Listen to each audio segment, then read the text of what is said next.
चलिए जी, तो आज बनाते हैं कलेजी। जो हम तवा स्टाइल कलेजी बना रहे हैं चिकन की। उसके लिए सबसे पहले आपने इसको छोटे छोटे पीसेस में काट लेना है और सरसों का तेल चढ़ा दिया हमने और वो गर्म हो रहा है।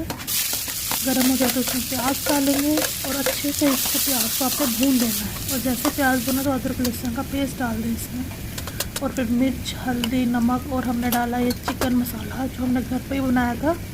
अगर रेसिपी चाहिए तो आप बोल सकते हैं, हम बना देंगे। और फिर इसको अच्छे से भून के प्याज को और मसाले जलना, थोड़ा पानी डाल दिया, फिर ये सारी कलेजी डाल दी और इसको अच्छे से मिलाना है। और इसको ढककर सिम पर आपने पकाना है। 10 से 15 मिनट लगते हैं इसको पकाने में।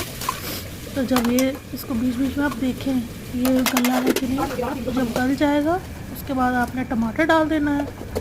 टमाटर डालने के बाद इसको हाई फ्लेम पे अच्छे से पकाएं और मज़े से खाएं। खाओ पियो, मज़े करो।